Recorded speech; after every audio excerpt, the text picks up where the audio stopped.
Hello and welcome to Moneylife News and Views. I'm Debashis Basu. Last Tuesday, the shares of Polycab, which had a market capitalization of more than 80,000 crores and sales of over 16,000 crore, slumped 9% on the news that the income tax department had searched its offices for alleged tax evasion. The stock stabilized for a day and then collapsed 21% on Thursday when the IT department actually put out a very unusually detailed press release saying that it had discovered cash sales of about 1,000 crores. The release did not mention Polycab, but it mentioned unaccounted cash payments of about 1,000 crore in fake expenses, undeclared transactions of about 500 crores, and so on. Polycab denies any wrongdoing, but its market capitalization had fallen by 25% in just a few days because it was considered a rock-solid stock and was in the portfolio of many institutional investors and mutual funds. In the past 6 weeks, after the recent state polls, unbridled enthusiasm had gripped the stock market on expectation of a huge win for the Bharatiya Janata Party in the upcoming general elections, which is an outcome that companies and investors are looking forward to because BJP is a very pro-business party. At the same time, a slew of very large, well-regarded blue-chip companies have received notices from the income tax and goods and services tax departments for tax violations.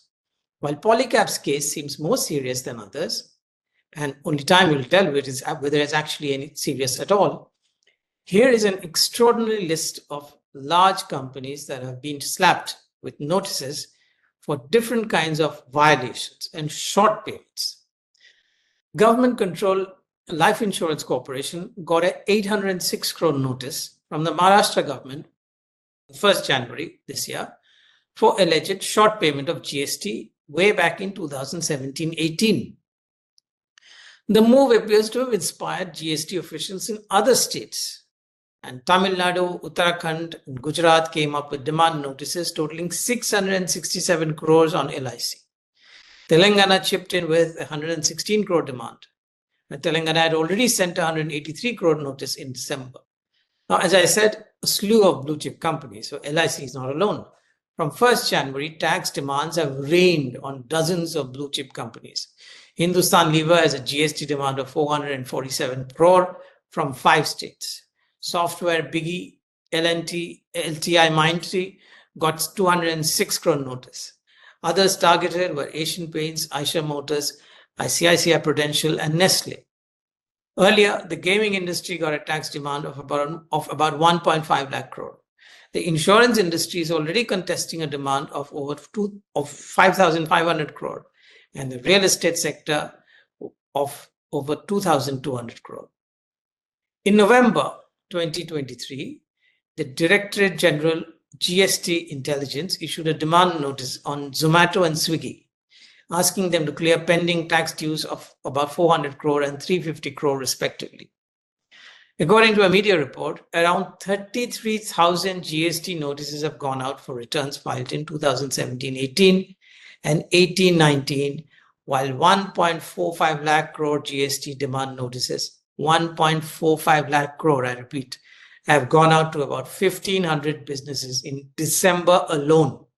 Not to be left behind, the IT department slapped demand notices of 3,528 crore for each of the assessment years between 2012 and 2019-20, and another 1,371 crore for 2011-12 on LIC alone. Now, what is going on? Obviously, tax officials believe that all these tightly regulated companies, including government ones, have all shortchanged the government. But why the rush? Because the GST deadline to recover any money for 17-18 period was December 31st, 2023.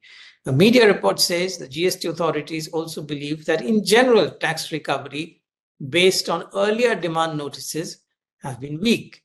It quotes GST officials saying that about only 18,541 crore was recovered from notices aggregating 1.5 lakh crore, while the internal target was 50,000 crore. So they compounded the perversity by sending out even more notices because the recoveries were low. If you think that the revenue officials are going berserk, acting on their own, while the government chants the mantra of ease of doing business, you would be wrong. These moves appear to have the full official backing.